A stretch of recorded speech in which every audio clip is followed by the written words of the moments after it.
Shareholder activism is, I think, simply a neat way of describing the whole interaction of the responsibilities and privileges of owning something.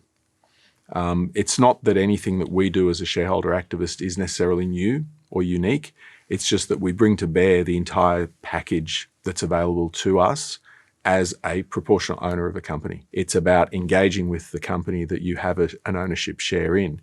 It's about asking questions and sometimes making suggestions as to alternate ways of doing things. It's about holding people responsible, holding them accountable for the decisions and the outcomes they deliver. The negative perceptions of shareholder activism would be, brash, loud people making lots of noise calling for job cuts.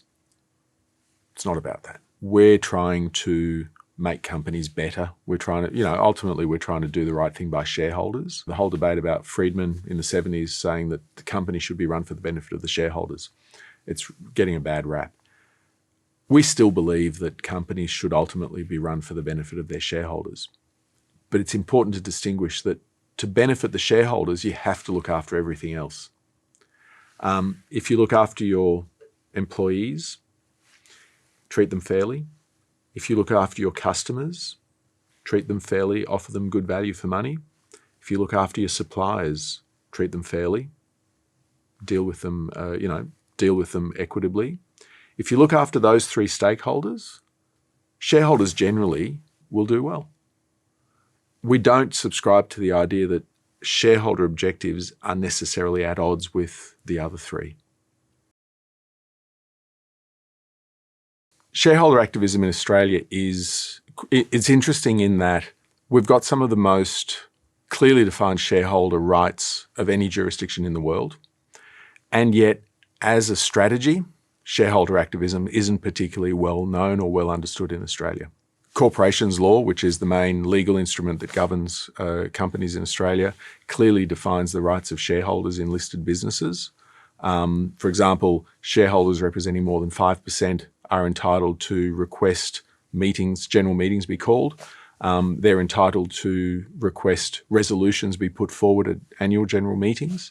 There are some nuances in it. It's not just 5%. You can have 5% or you might have 100 shareholders signing a requisition. We don't have staggered boards. We don't have poison pills. Shareholders can literally hire and fire directors. Importantly, shareholders cannot run the business. Shareholders, it's almost as though there is a barrier between shareholders and management, and that's the board. Unlike a lot of other countries where shareholder activism is ultimately conducted in courts of law, in Australia, it's conducted in the courts of shareholder opinion. If you can convince the majority of shareholders of the merits of a proposal, then it's likely you will carry the day. What we are at our core is a value investor, a deep value investor.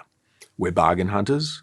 We love scouring the market for things that other people haven't seen, for things that haven't been discovered or that have been misunderstood. We love nothing more than to buy $1 of value for 60, 50, 40 cents or as cheap as we can get it. So that's the objective, is to try and find something that is available, that can be bought for far less than it is worth or might be worth.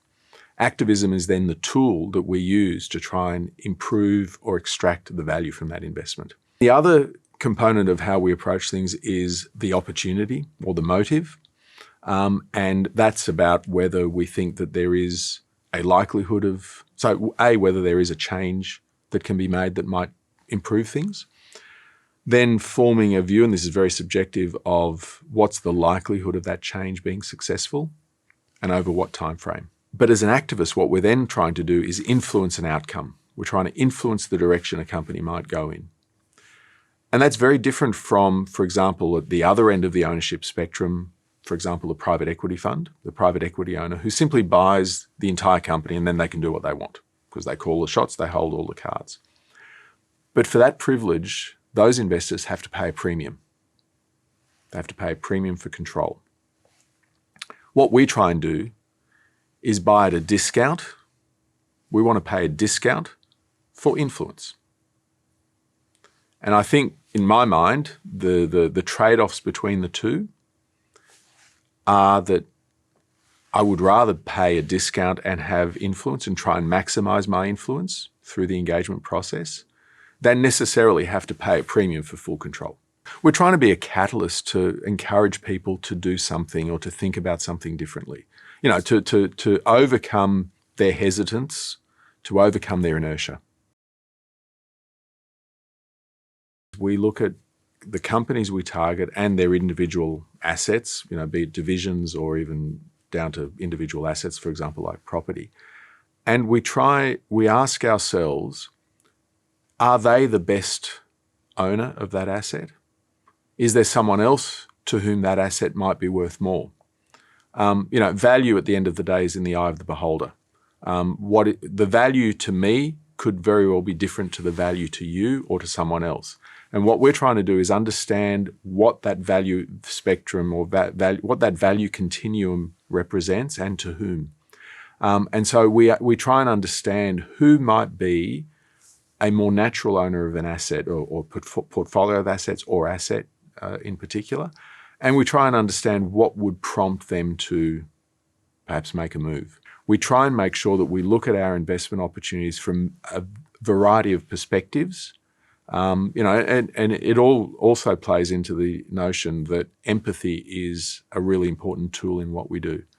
Not in the sense of, reaching over and giving everyone a hug and patting them on the back, but the notion of empathy, which is where you put yourself in someone else's shoes. You try and understand someone else's perspective. So when we're targeting a company, for example, where there's poor conflicted management, we do try and understand why that management might be conflicted or why they might be behaving in the way they are. And similarly with the notion of understanding the highest and best value use of an asset, it requires you to sometimes put yourself into someone else's shoes. One of the key words investors are always thinking about is risk. And I think it's important to explain how we conceive of and perceive risk. For us, risk is about, at its core, risk is about losing money. It's about the permanent impairment of our investors' capital. And what we try and do is minimize that. We just don't want to do that. We know how hard it is to make positive returns. And it's even harder if you've already got to make up negative returns, if you've lost money permanently. So when we're assessing investments, we're trying to understand under what circumstances could we literally lose everything. But it's important to distinguish between permanent impairment of our capital or our investors' capital versus price volatility. Price volatility for us is simply something that happens, and there can be a multitude of reasons why there is price volatility in a stock. But to us, we do not necessarily equate the price volatility with risk, certainly risk of permanent impairment of capital. In fact, some of our best investments end-to-end, the investments where we have made the most money, have often in between been some of our most volatile in terms of share price. So for us, we make that very clear distinction between value volatility and price volatility. We're very sensitive to value volatility. I mean, anything that detracts from value is something that we worry about. Whereas price volatility, we are largely indifferent to. That said, we're always asking ourselves, is there any indications in the price volatility that might indicate that there is a problem with the value volatility? So it's not like we are ignoring price volatility, but we're not as sensitive as others to that volatility. We always begin with a bilateral confidential engagement with the company we're targeting. And for us, that has a number of benefits, not the least being a fact-checking exercise where we will typically send a reasonably detailed analysis of a company that highlights our conclusions and backs them up, where what we're looking for is for the company, if they're interested, to point out where we may have either made a mistake or misunderstood or misconstrued something. We run the engagement with the company in private as far as we think it can go. And that's where we decide then whether we go and move from a private to a public engagement. And the reasons we would move to a public engagement include where we don't believe the company is taking us seriously, or we don't believe the company is taking the proposal seriously enough. What we do when we pivot there is we move from a private bilateral discussion, us and the company, to a public multilateral discussion where we decide to move then to speak to as many other shareholders as we can to try and socialise our idea with those shareholders to see if we can garner their support. The success of an activist strategy or a campaign is where we're able to leverage our idea beyond the economic interest we have in that company. Unless we are a private equity firm taking companies over, we're generally limited to owning no more than 19.9% of a company under Australian law, which means that even if we had unlimited funds and owned 19.9% of all the companies that we could possibly dream of targeting, we would still have just over 80% of other shareholders that we'd need to convince to support us if we were to, take the ultimate step, which is to call a meeting and have a resolution voted on. We're trying to shape and frame the proposal, frame the proposition in terms of the benefits to them. And so from there, you're talking about effectively harnessing, the emotive power of fear and greed, i.e. fear of losing or losing more, or greed, the fear of missing out on something.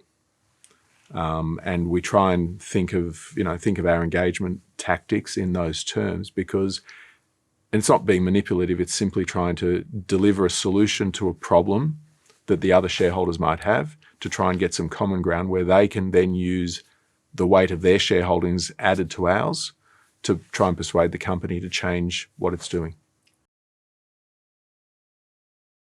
There are always opportunities for our approach to investing in good times and in bad times. What we find though is that market volatility tends to motivate investors to do something. One of the biggest challenges we face as a shareholder activist is inertia. The vast majority of investors would rather do nothing, even if they can see a company, dwindling away into oblivion, they would rather do nothing or sell than to take a positive step. In times like what we've just gone through, in Australia, for example, we're sort of making our way out of the COVID-19 pandemic. And we're still not out of the woods by any stretch of the imagination, but there's an enormous amount of government stimulus. But investors are now starting to ask themselves, have companies done the best they can? A lot of companies are claiming COVID-related excuses for poor performance when it's not necessarily warranted. And so investors are more likely to be open to changing the status quo today than they are otherwise. We're very careful about the sorts of investors that we want to join us. We want people who understand the time frame of what we do, the opportunities and the returns of what we do, because we're not asking people to simply give up their capital for indefinite periods of time for no return. Our flagship fund has been going now for now it's just over 11 years. So we started in September 2009. We've built a lot of experience over that time. But it's not just about experience, because experience is what I accrue. Our investors have been rewarded, and we really appreciate the trust they put in us right at the outset. Our returns have demonstrated that there is money, genuinely good risk-adjusted returns to be made by investing in shareholder activism. At the end of the day, the objective for us is to make money for our investors. So we're simply looking to use the entire range of tools at our disposal, the tools with which we have skills, to deliver returns for our investors, because that's what our investors are looking for.